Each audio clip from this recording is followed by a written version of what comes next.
तरी आत्मसुखाची या बोलिया पिटे जो का सकळ विषया दयाच्या ठाई इंद्रिया मानून आहे.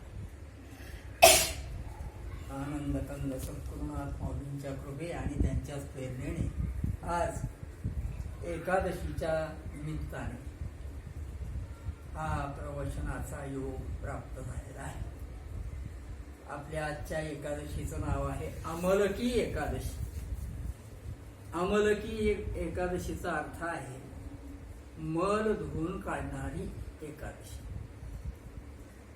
अध्यात्मामध्ये 3 प्रकारच्या गोष्टी सांगितल्या आहेत विघ्न येणाऱ्या: मल, विक्षेप आणि आवरण.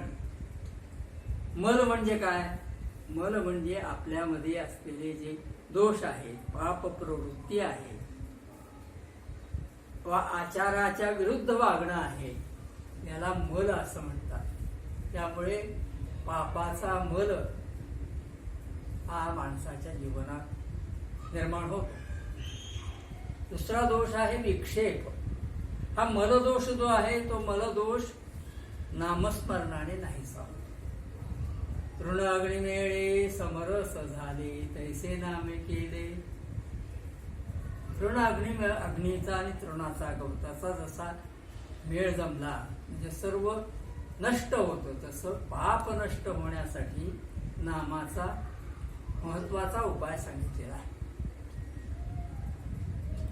क्षयरोग्याला जसं अंतिमतः राजयक्षमाला एक प्रकारची मात्रा दिली जात असते, हे मग गर्भ मात्रा म्हणत तिला. ती जिभेवर ठेवली की तो जो राजयक्षमा झालेला क्षयरोग झालेला माणूस आहे तो काही काळ तरी जिवंत राहत असतो. तसं या पापाची निवृत्ती होण्यासाठी हरिमुखे म्हणा पुण्याची गणना कोण करी. पर्वताप्रमाणे पातक करणे, वज्रलेप होणे अभक्तास. पर्वताप्रमाणे जरी पातक केलं असलं तरी सुद्धा नामस्मरणानं ते नष्ट होतं. म्हणजेच अजामेळाचं उदाहरण आहे त्यासाठी, गणिकेचं उदाहरण आहे त्यासाठी. ह्या उदाहरणामधून अजामेळ नावाचा जो ब्राह्मण होता तो अतिशय पापी होता. दुष्कर्म करण्यातच त्याचा जन्म गेला. शेवटी शेवटचा अंतकाळ जवळ आला. एक चांगली गोष्ट होती, त्याच्या मुलाचं नाव होतं नारायण. त्यांनी नारायण अशी हाक मारली आणि त्याचा प्राण गेला. त्या निमित्तानं का होईना शेवटच्या क्षणी नारायणाचं नाव आलं आणि तो मुक्त झाला. म्हणजे पापाची निवृत्ती ही नामस्मरणाने होती. दुसरा दोष सांगितला तो आहे विक्षेप. विक्षेप म्हणजे अडथळे येणे. प्रपंचात वेगवेगळ्या प्रकारचे अडथळे असतात, येतातच. किंवा असं सुद्धा म्हणता येईल की ज्याच्यात अडथळा आहे त्यालाच प्रपंच म्हणावं. अडथळ्याची शर्यत आहे प्रपंच म्हणजे. हर्डल्स एक एक पार करत जावं लागतं. तसं जीवनात सुद्धा, पारमार्थिक जीवनात सुद्धा असे अडथळे येऊ शकतात आणि त्या अडथळ्याला विक्षेप असं म्हटलं जातं. हे विक्षेप नाहीसे होण्यासाठी काय करायला पाहिजे तर त्यासाठी ध्यान आवश्यक आहे.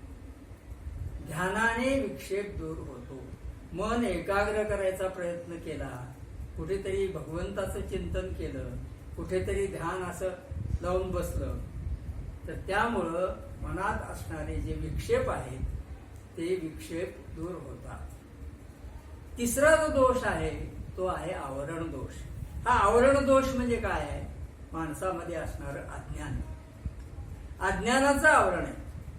खरं म्हणजे अज्ञान असं नाहीच आहे, ज्ञानच आहे. पण त्याच्यावरती विपरीत ज्ञान किंवा त्याच्याविषयीची जाणीव नसणं हे असल्यामुळं त्याला अज्ञान असं म्हटलं जातं. अज्ञानाचा हा सगळा परिणाम आहे. प्रत्येक माणसाला ज्ञान आहेच, तो ज्ञान स्वरूपच आहे. सच्चिदानंद स्वरूपो अहम. सच्चिदानंद स्वरूपच आहे प्रत्येक जीव, परंतु त्याच्यावरती अज्ञानाचं आवरण, मायेचं आवरण आहे आणि त्यामुळं त्याला स्वची ओळख होत नाही. ऐसा हृदयामध्ये मी रामू असता सर्व सुखाचा रामू की भ्रांतासी पडला विसरू. भ्रांताला विसर पडलेला आहे आणि त्यामुळं विषयावर सतत लक्ष असल्यामुळं आपण पेया विसरू. तेच या अज्ञानाचे स्वरूप. आपल्याला जो विसर होतो तेच अज्ञानाचं स्वरूप आहे. म्हणून अज्ञान हे नाहीसं करण्यासाठी म्हणूनच शास्त्र सांगतं, म्हणूनच अध्यात्म आहे, म्हणूनच गुरु सांगतात. म्हणून आजच्या श्लोकामध्ये सांगितलंय श्रद्धावान लभते ज्ञानम. ज्ञान कुणाला प्राप्त होतं तर ज्याच्या ठिकाणी श्रद्धा आहे. श्रद्धा असणाऱ्या माणसाला ज्ञान प्राप्त होतं. निष्ठावंत भाव भक्तांचा स्वधर्म. निर्धार हे वर्म चुको नये. कितीही संकट आली, कितीही अडथळे आले, कितीही समस्या आल्या तरी निष्ठा आपली सोडू नये. भक्ताने परमेश्वरावर गाढ निष्ठा ठेवावी. मग तो बाकीच्या व्यवहारात चुकला तरी हरकत नाही, पण निष्ठा ठेवली तर तो तरुण जातो. निश्चयाने तो निष्ठा तरुण जातो. आणि दुसरी गोष्ट सांगितली की संयतेंद्रिय ज्ञानम. श्रद्धावान लभते ज्ञानम. आणखी एक गोष्ट सांगितली तत्पर. ज्ञानात तत्पर असलेला पाहिजे. तत्पर आणि संयतेंद्रिय. त्याने आपल्या सगळ्या इंद्रियावर ताबा ठेवलेला असला पाहिजे. म्हणजे आपल्या मनावर ताबा पाहिजे. मन हे कसं आहे? चंचलम मन ही कृष्ण प्रमाथिम बलवत दृढम. मन हे चंचल आहे, प्रमाथी आहे, म्हणजे अपराध करणारं आहे नेहमी. तर मनावर विजय मिळवण्यासाठी किंवा मनाला वर अंकुश ठेवण्यासाठी आपण काय केलं पाहिजे तर त्यासाठी त्यावरती नियंत्रण ठेवलं पाहिजे. आणि ते नियंत्रण कशामुळे येतं? ते नियंत्रण नामस्मरण आणि भक्तीमुळे येतं. त्यासाठी योग मार्ग आहे, अभ्यास आहे. परंतु सद्यस्थितीमध्ये भक्तांना किंवा परमार्थाच्या मार्गाला लागणाऱ्याला आज योग मार्गाने जाणं हे महाकठीण आहे. ज्ञान मार्ग आहे, ज्ञानाने जाता येतं. पण ज्ञान मार्गामध्ये विवेक, वैराग्य, शमदमादी, षटक, मुमुक्षुत्व असे अनेक त्याच्या पायऱ्या आहेत. त्या सगळ्या पायऱ्या ओलांडून जाण्यात त्याचं आयुष्य जाऊ शकतं. विवेक निर्माण होणं, वैराग्य निर्माण होणं, प्रपंचात राहून हे शक्य नाही. म्हणून साधू संतांनी सांगितलं प्रपंचामधून तरुण जायचं असेल तर फक्त नामस्मरण हाच उपाय आहे. मन चिंतन ते देवा, चिंतन ते सेवा देवाची. देवाची सेवा म्हणजे चिंतन करणे, नामस्मरणात अखंड राहणे. नाम घेता वाया गेला ऐसा कोणी देखील. नाम ज्याने घेतलं तो वाया जातो का? कधीच गेला नाही. मग आता ज्ञान प्राप्त करण्यासाठी म्हणून एक नामस्मरणही आहे. ज्ञान प्राप्त आपोआप होत आहे नामस्मरणाने. म्हणजे कसं आहे? नामस्मरणाने चित्तशुद्धी होते. चित्तशुद्धी झाल्यामुळं माणसाचं मन एकाग्र होतं. एकाग्र मन झाल्यामुळं त्याची निष्ठा वाढते. निष्ठा वाढल्यामुळं त्याला परमार्थाचे जे गुण आवश्यक आहेत ते अंगी येतात. आणि त्यातूनच ज्ञान म्हणजे काय? ज्ञान म्हणजे हे भौतिक ज्ञान नाही. ज्ञान म्हणजे आत्मज्ञान. ते आत्मज्ञान प्राप्त होतं. परंतु जगामध्ये 3 प्रकारचे लोक सांगितले. भर्तृहरीनं एका सुभाषितात फार छान सांगितलं. तो काय म्हणतो? प्रारब्धते न खलो विघ्न भये न नीचे. प्रारब्ध विघ्न निहिता विरमंती मध्या. विघ्नय पुनः पुनरपि प्रतिहन्यमानः. प्रारब्ध चोत्तम जना परित्यजंती. म्हणजे 3 प्रकारचे लोक सांगितले. एक सुरुवातच करत नाहीत भीतीमुळे. कोणत्याही गोष्टीला सुरुवात करत नाही, पाऊलच टाकत नाही. प्रपंचात असो की परमार्थात असो. आता आपल्याला काय नुकसानच होईल, आपल्याला तोटाच होईल, आपल्याला फार कष्ट पडतील किंवा आपल्याला हे जमणारच नाही. आपला काय स्वभाव आहे काय तो परमार्थ करायचा असं म्हणून पाऊल न टाकणारे आहेत. ते सुरुवातच करत नाहीत. त्यांना म्हटलंय त्यांनी नीच माणसं. विघ्न भयेन नीचे. विघ्नाचं भय असल्यामुळं ते नीच वृत्तीचे. म्हणजे नीच वृत्ती म्हणजे ते हलक्या प्रकारचे आहेत. कामाला सुरुवात न करणारे. दुसरे आहेत ते काय करतात, प्रारब्ध विघ्न निमित्ता विरमंती मध्या. विघ्न येईपर्यंत सुरुवात करतात, पण विघ्न आलं की सोडतात. म्हणजे विघ्नाच्या ते धैर्य धरून पुढे जातात, पण जाताना जर मध्ये अडथळा आला, विघ्न आलं तर ते तयार होत नाहीत. जसं माऊलींनी फार छान उदाहरण दिले. चंदनाचे बुड, आता चंदनाचे बुड सर्पी जैसे द्वार, का निधानाचे तोंड विवसी याजी. चंदनाचं बुड आहे, आपल्याला चंदन प्राप्त करून घ्यायचंय, पण त्याच्या बुडाला काय आहे, सर्प आहे. म्हणून मग काय होईल, तो तिकडे जाणारच नाही.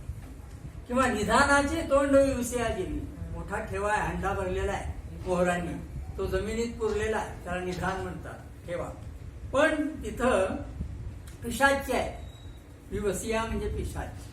त्याच्या भीतीमुळे त्याला तिथे जाता येत नाही. म्हणजे त्या काळातलं उदाहरण आहे. आजही नाही असं नाही, असू शकतं. किंवा स्वर्गीचे गोमटे आडव याग संकटे, का बाळपण दासटे त्रास का. खरं म्हणजे कोणती गोष्ट त्रास घेतल्याशिवाय, कष्ट केल्याशिवाय प्राप्त होत नाही. प्रपंच असो की परमार्थ असो, इथं कष्टाचं सातत्य आवश्यक आहे, श्रमाचं सातत्य आवश्यक आहे, प्रयत्नाचं सातत्य आवश्यक आहे. आणि म्हणून इथं स्वर्गाला जायचंय तर यज्ञयाग करतात, पण यज्ञयाग करायचं म्हणजे त्याच्यात संकट आहे, म्हणून ते सोडून देतात. किंवा कोणी बाळपण नको, कारण त्या त्रास आहे बाळपणात सगळा, तर तो म्हणून बाळपण सोडून देते. तर कोणी देऊ शकतं का, देऊ शकत नाही. तुका म्हणे नाळ पाप ठाके हिताळ, म्हणजे माणसाच्या हिताच्या आड पाप उभं राहत. म्हणून माणसाने, जे मध्यम लोक आहे ते सुरुवात करतात, पण कुठेतरी अडथळा आला की मागे सरतात. त्यांचं धैर्याचं खच्चीकरण होतं आणि त्यामुळं मग ते पुढे जात नाही. तिसऱ्या प्रकारचे जे लोक आहेत त्यांना त्यांनी उच्च प्रकारचे लोक म्हणले. ते प्रतिबंध झुगारून देतात, आणि प्रतिबंध झुगारून जे लोक संधी प्राप्त होते त्यांना ती प्राप्त केलेली संधी ते तिचं सोनं करतात. विघ्नाशी झुंज देऊन ध्येय प्राप्ती करू शकतात, मग तो प्रपंचात असो की परमार्थात असो. म्हणून हा जो आजचा श्लोक आहे, हा म्हणजे भर्तृहरीचा, तो प्रपंचालाही लागू आहे आणि तो परमार्थालाही लागू. उच्च प्रतीचं तुम्हाला ध्येय प्राप्त करायचं असेल तर त्यासाठी येणाऱ्या विघ्नांना न भीता विघ्नावर मात कशी करता येईल आणि मला कसं पुढे जाता येईल याचा विचार करावा लागेल. म्हणून जसं पाणी हो का भलतैसे तुके, परी ते जिनवणी पद्म फाके. पाणी अगदी पूर्ण वर आलेलं आहे, पाण्यात बुडालं कमळ, पण कमळ पाण्यात बुडालं तरी त्याचं ते उमलण्याची क्रिया त्याची होते. पाकळ्या उमलतात, फुल छान दिसतं, त्याचा सुगंध यायला लागतो. किंवा आकाश, का आकाश उंचिया जिंके आवडे तयार, किंवा ज्याला कोणाला पाहिजे असेल त्याला आकाश सुद्धा जिंकता येऊ शकतं. तेवी विविध अवस्था पातलिया जिनोनी पार्था, प्रज्ञा फळतया अर्था वेध देणे जे. वेगवेगळ्या अवस्था प्राप्त झाल्या तरी सुद्धा त्याला जिंकून, जिनोनी पार्था जिंकून, प्रजा फळतया अर्था फळ प्राप्त होण्यासाठी देहानं झिजणे हे महत्वाचं आहे. मनाने त्यासाठी आपण निग्रह केला पाहिजे, आणि हे निग्रह करण्याचं जे कार्य आहे ते करणं म्हणजेच परमार्थात त्याला श्रद्धा निष्ठा असं म्हटलं जातं. अचल श्रद्धा म्हणजे एक वारकरी पंढरपूरला चाललाय, रस्त्यामध्ये मुक्काम होता, एका पडक्या देवळामध्ये थांबले होते. देऊळ थोडस जुनं होतं, पडलेलं होतं, पण एक बाजू चांगली होती आणि तिथे गाभाऱ्यामध्ये पांडुरंगाची मूर्ती होती. विजांचा कडकडाट चालू होता, पाऊस जोरात यायला लागला, सगळीकडे पाणी पाणी झालं, मंदिराच्या भोवती पाणी होतं आणि याच्यात सगळे ते बाजूच्या भिंती पडायला लागल्या. हा मात्र म्हणायचा, बाकीचे जे 2-4 यात्रेकरू होते उतरलेले ते भिवून पळायला लागले, कुठेतरी हे नको आता इथं हे पडलं तर काय करावं. पण हा मात्र इतका त्याची निष्ठा होती की तो त्या देवाच्या गाभाऱ्यावरती हात ठेवून उभा बसला. देवा, मला काही झालं तर होऊ दे, पण तुला मात्र अजिबात होऊ देऊ नये, होऊ देणार नाही. या प्रकारची निष्ठा, या प्रकारची श्रद्धा त्या माणसाच्या ठिकाणी होती. म्हणून त्याला पंढरपूरला न जाताही तिथंच दर्शन झालं. तसं उत्तम पुरुष हे जे आहेत ते कधीही विघ्नांना भीत नाही. तुकाराम महाराजांनी म्हटलंय, तुकाराम महाराजांचं एकंदर चरित्रच बघा. त्यांची स्वतःची संपत्ती होती खूप लहानपणी, त्यांच्या लहानपणी व्यापार होता मोठा, दुकान होतं. हे सगळं असताना त्यांनी त्यांच्यामध्ये असलेल्या दयावृत्तीमुळे त्यांनी दुष्काळात ते वाटले. पुढे इतकं झालं, इतका दुष्काळ कायम राहिला बराच काळ की त्यात त्यांची पहिली बायको अन्नान्न करीत नाही आणि दिवाळं निघालं. त्यामुळे आता काय खावं, कोणीकडे जावं, गावात कोपला पाटील कोपले हे जन असं म्हणलं, सगळे नावं ठेवायला लागले. अशा स्थितीत सुद्धा त्यांनी मजवरी घाली घण परी मी न सोडी तुझे चरण. माझ्यावर ते घणाचा घाव जरी बसला तरी मी तुझे चरण तुझे पाय मी सोडणार नाही. म्हणूनच त्यांनी म्हटले, समचरण सरोजक समचरण दृष्टी विटेवरी साजेली, तेथे माझी वृत्ती राहू देवा. त्या ठिकाणी माझी वृत्ती राहू. आणि क न लगे माईक पदार्थ, मला आणखी दुसरे संसारातले कोणतेच पदार्थ नको, तुझी चरण सेवा घडावी हीच इच्छा त्या ठिकाणी व्यक्त झाली. आणि म्हणून श्रद्धावान माणसानं नेहमी राहिलं पाहिजे.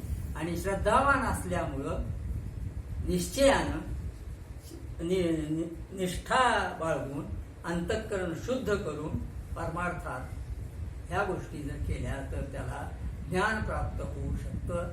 म्हणजे ज्ञान प्राप्तीच 3-4 गोष्टी आहेत. इतरही ज्ञान सेवा केली पाहिजे, गुरूंना प्रश्न विचारले पाहिजेत, त्यांच्या चरणाजवळ बसलं पाहिजे, आदरयुक्त त्यांना प्रश्न विचारले पाहिजेत आणि त्याचबरोबर त्यांची सेवा केली पाहिजे.